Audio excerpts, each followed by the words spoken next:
Why do I keep fucking up? And I'm live. That was all live.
Good afternoon, everybody. I got everything in order. I believe. I believe we are all good. I hope so. I don't know. I've been having a lot of technical difficulties. For those of you who are just hearing all of that. But what a weekend we have had in sports. The divisional round is finally over as we have entered NFL championship, our conference championship weekend, as we now see the New England Patriots in their first AFC championship since 2018, traveling up to Denver to play the Denver Broncos in their first AFC championship since they won Super Bowl 50. And then on the NFC side, we got the Rams, who will travel up to Seattle to try to top the Seahawks, who have been absolutely on fire, led by Sam Darnold. That is what we have upcoming in the NFL after such a fun divisional weekend. So many good games outside of that Houston uh New England game. I feel like every game this weekend was pretty fun, pretty good, pretty exciting. Not only that, UFC 324 on Paramount, UFC's first Paramount card this weekend. That card is absolutely stacked. So we get that ready for Saturday upcoming. Obviously, like I said, championship weekend. And coaching hires, the dominoes have been falling after Harbaugh was hired by the Giants last week. He was introduced today. Such a fun press conference as he was introduced as the head coach of the New York Football Giants. He wanted to emphasize on the football in the New York Football Giants. So he is their head coach as he was introduced, like I said, introduced today. And all of the dominoes have started to fall. All of those vacancies are starting to get filled. They are being announced by the day. I believe we have had 4 or 5 coaching hires as of the past couple days, starting with the Harbaugh hire. So much, so much, so much has been going on across sports. You know, the Knicks, I don't want to talk about. They have been losing time and time and time again. So I'm done. I don't want to talk about the Knicks going on this terrible stretch before the All-Star break. I want to be happy. So I want to enjoy football while we're in the end of the season while I still have it. Not only did I get to enjoy have I been enjoying the NFL playoffs, but we saw Kurt Signetti add to his already legendary resume down there in Bloomington in Indiana as he completes the 16-0 season and wins the national championship for the first time ever for the University of Indiana in an exciting, fun game down there in Miami against the U, where we saw Fernando Mendoza maybe not play his best game, but overcame a bunch of adversity in that game. And like I said, Kurt Signetti already building a legendary college football coaching resume as we see him keep going. He's 35 games into this Indiana rebuild and has already completed a national championship. This feels like something you do in college football, the video game. So shout out to Signetti and what he's been able to do all over. I can't wait to talk about everything today. As long as I'm live, I'm happy.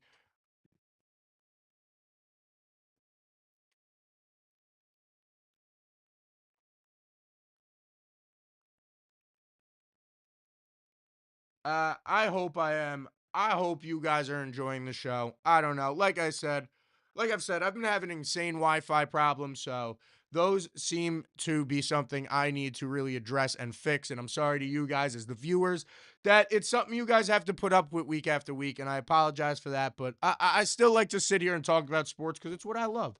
I love sports, so I'm still going to come out here week after week and try my best to talk about them with you guys here on YouTube.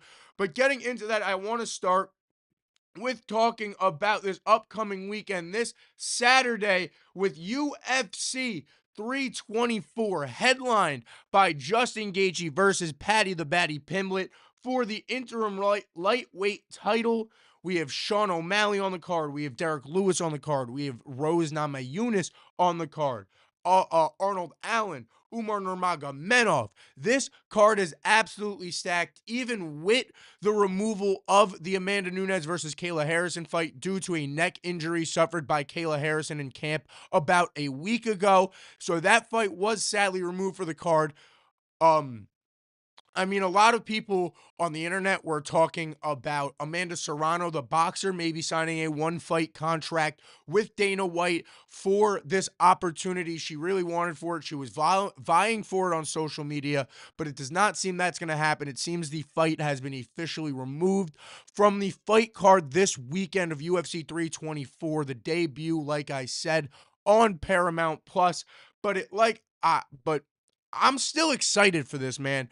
Like I said, this card is still absolutely stacked through the brim. This is one of those cards that if you're not a huge UFC fan, but you're somebody who does like combat sports, you're somebody who's wanted to get into the UFC, this is a card I recommend watching. This is a card I recommend enjoying because it is stacked throughout the ranks of the entire card. It is a bunch of young talent early on the early prelims, the free prelims have a bunch of talent. The prelims themselves have a bunch of talent. Like I said, that alone, the prelims are headlined by Umar Nurmagomedov versus Davidson Figueiredo. So that one should be an insanely, insanely, insanely good bout. Waldo Acosta versus Derek Lewis, Sean O'Malley, Song Yadong. It's just stacked throughout this whole entire card, and I cannot wait to watch this weekend. I want to start talking about with the Umar versus Davidson Figueroa fight. Last time we saw Umar Nurmagomedov was in his loss to not Piotr Yan, I apologize, to Marab, in that title fight, and we are at the point where Umar, after suffering that loss, really was dominated by Marab. And Marab right now is more likely than not in line for a title shot. I saw him on a podcast the other week, but it was a Georgian podcast, so I don't know how true it was because he was speaking a different language. I was reading captions. All of that could have been false information that I was getting, but with the little research that I did on it, it did seem true that he has kind of already spoken to the UFC, and Dana White has already pretty much hinted that the rematch is in the cards of a trilogy between Merab Dvalishvili and Piotr Yan, and it's going to happen. It just can't happen as soon as maybe we want it to, because the next huge card that Dana White's going to want to sell, which is what he's going to want them on. He is going to want them on a major, major, major card. He's going to want them on one of those cards that really he wants to sell a lot of pay-per-views for, or has a lot of views for on Paramount Plus, however this new viewing system's gonna go, but he's gonna want that on a major card. And it timing wise, with the recovery of fights and stuff like that, it's not gonna line up that it was going to line up that he was going to be healthy around the time of June. And it's not going to happen that Donald Trump, on his birthday, on the White House lawn, allows for a Russian fighter to fight there. No matter what you think about politics, this is not a political talk. This is a talk about the UFC and what realistically the small part of politics that will play in UFC is they're not going to let, and especially it being a co-main event or a main event on that card, Trump wasn't going to let Piotr Yan be a headliner on that card after the discussions with Dana White. And that is a obvious point to make on America's 250th and all of this, to put somebody who is in a Russian on a major card on the White House lawn seems like something that would not be allowed. It was something I was not expecting to be allowed, because a lot of people talked about that. A lot of people talked about Habib coming back and stuff like that for this event, Islam on the card and stuff like that. And I was always in doubt of those types of people on the UFC card because of the politics side of it. I never saw their chance of a Russian headlining it. I know a lot of people wanted it to be Islam versus Connor. I don't think that that's going to happen. I know Connor is definitely in the talks to headline that card, but back on what I'm talking about here about uh Umar versus Davidson Figueiredo as a bantamweight fight. It's definitely a fight that has a lot of power in the rankings of the bantamweight division. It's someone that, if Davidson Figueiredo, after coming up, after winning a few bouts here against some good opponents in the bantamweight division, uh, he could start going up there and really vying for a title shot. I mean, a lot of people are gonna argue the winner of Sean versus Song Yadong this weekend as well. And I see the argument there about one of them maybe being next in line. And I think they are before Umar or Davidson Figueiredo. I would agree with that in the rankings there. But I would say that maybe what you do, and if the rumors are true that Dana White is so set on this trilogy between Marab and Marab and Piotr Yan, that maybe you have the winner of Umar versus Davidson Figueiredo go and fight the winner of Sean versus Song Yadong as a title eliminator, to fight the winner of Umar versus, or not Umar, to fight the winner of the trilogy. And you have that on a similar card, on the same card, that you could have all that energy behind it and a face off at the end of it and all that little showmanship you like to add to the UFC that brings viewers into the UFC and brings views to the UFC. And we can't deny that side of it, that that's what it does. It brings viewers to the UFC. It brings views to the UFC. And that's what they really need to happen. And when you really look at that, yes, Umar was so dominated by Marab, and if Marab wins the trilogy, it maybe makes, if Umar wins this fight, a lot less likely that we get that matchup that I'm talking about here of a Davidson Figueiredo, or of a title eliminator between the winner of it, because I don't know how many people are going to want to see Umar back again one without maybe two or three more wins. But I do think if Umar beats Davidson Figueiredo, and then you put him in a title eliminator against a Sean O'Malley, against a Song Yadong who might win this fight, and you have the situation of, him really winning that fight as well, and he gets two top tier opponents under his belt again before getting a rematch with Marab hypothetically winning the trilogy, in this whole made up scenario in my head. I don't see how he doesn't deserve that fight maybe at the end of the year or to start the year next year. So I do think that this at the start of the prelims is a big fight going forward in the bantamweight division. It has a lot of holding, and as you get up in this card, the fights are just as important. Arnold, bleh, sorry, Arnold Allen.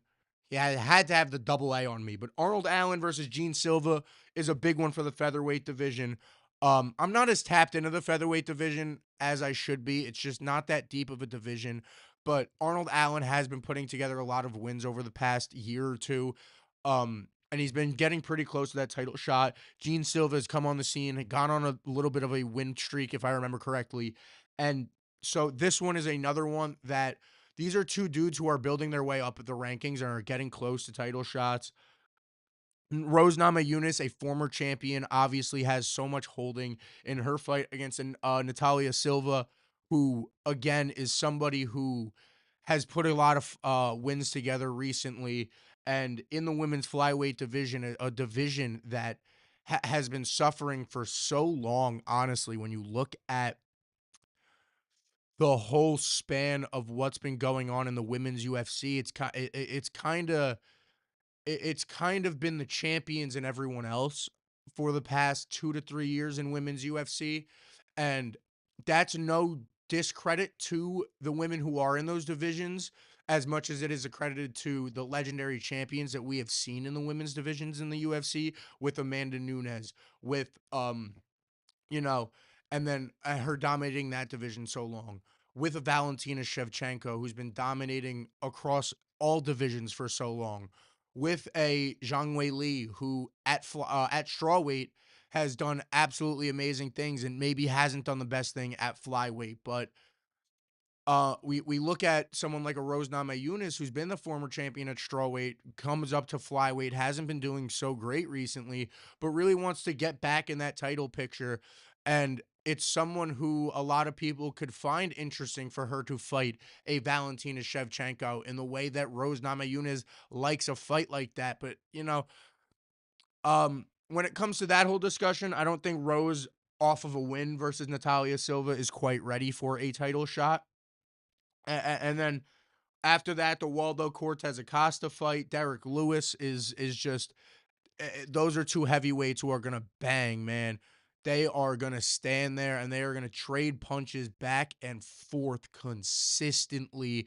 Derek Lewis, obviously, he is known as somebody who can put anybody's lights out at any time. He has done it time and time again. He's the UFC record holder for career knockouts. He's just somebody who his hands are like trucks and he's able to put together these insanely athletic combinations for somebody at his size and move at this amazing speed. He has kicks and knees and something for, like I said, somebody at his size. It is so spectacular to see sometimes. So this one against uh Waldo Cortez Acosta, who again is somebody who has been putting people's lights out over the past year or so, 2 years or so. And Derek Lewis has not been the same. He's won two fights in a row, but like he's lost a few big ones over the past 2 years. So this one is one where Derek Lewis is kind of on the downside of his career and could Costa be using him as a stepping stone is quite possible for what we may see here in the career of Waldo Cortez Acosta as he tries to make his way up to um and make his name for himself in a heavyweight division that has been extremely weak over the past few years.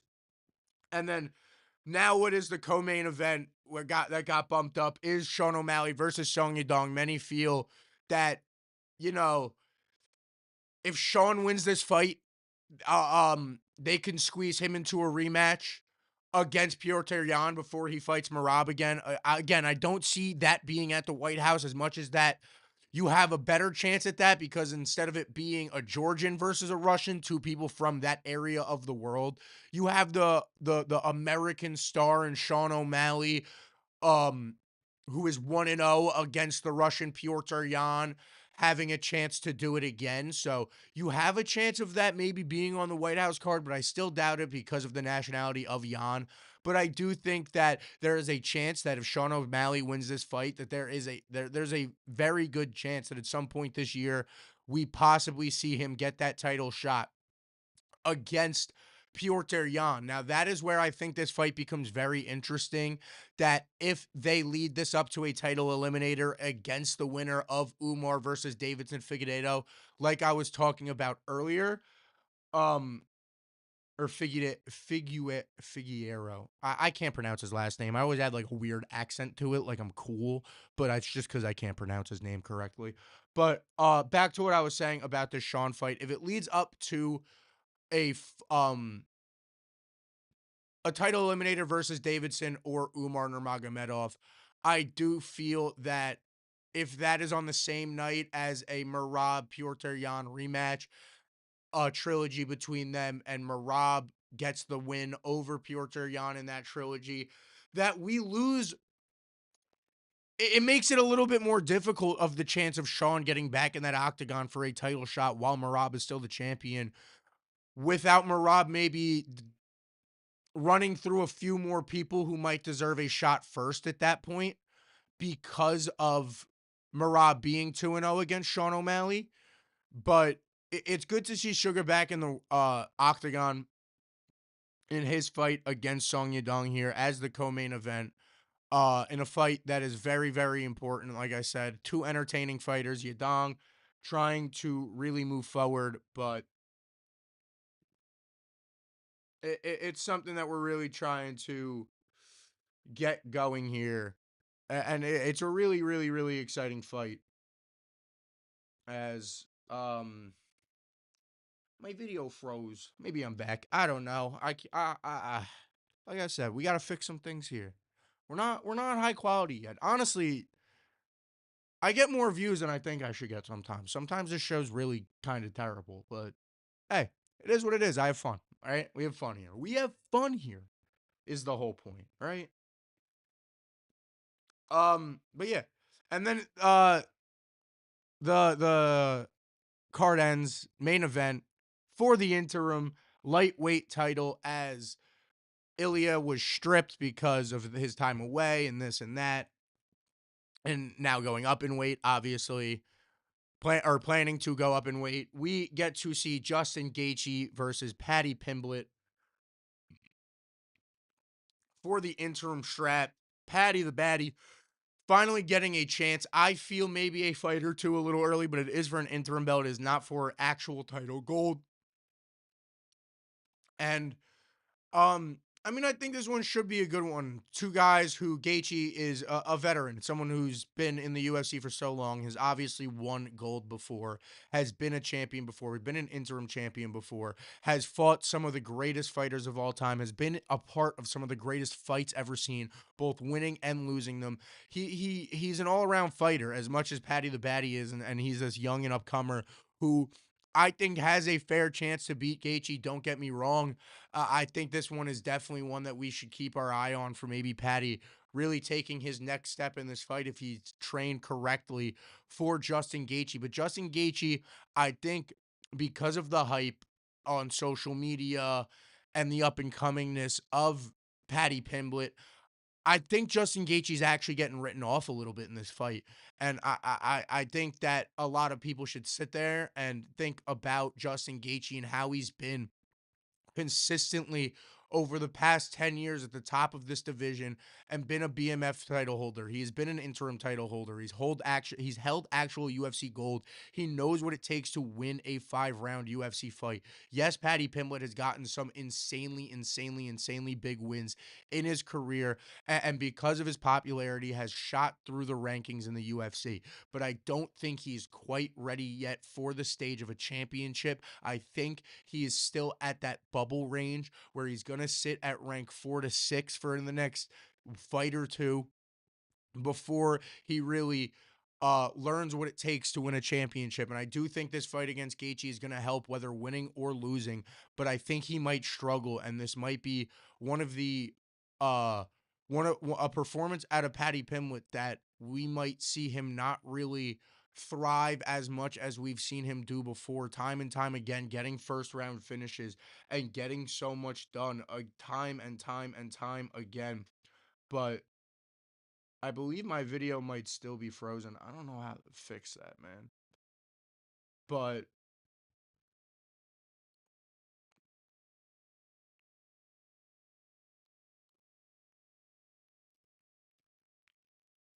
it's an exciting weekend for the UFC to open up their Paramount career, the life on Paramount Plus that at least me and I feel a lot of other UFC fans are extremely excited for. I was so tired of ESPN and paying $80 for every single fight.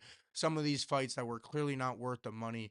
If I could just sit here with a Paramount Plus subscription that gives me so much more, that gives me old fights that I could go back and watch all the old number events, and the interface is so deep, and you can get so deep into UFC history and learn yourself if you really want to, and watch so many historic fights and events throughout the UFC and what has built the UFC to what it's been today. I think that this is a great card to kick off the era that the UFC is going into. And I think that if you are somebody who has a Paramount Plus subscription, who maybe if you're older in life and you, you know,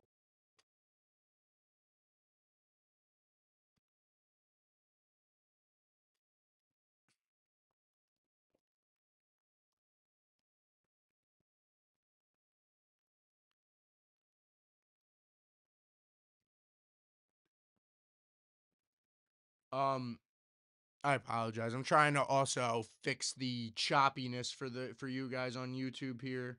That's why I'm getting a little distracted while I'm talking about the UFC and ending this segment here. But yeah, really to just fully finish up what I'm saying about the UFC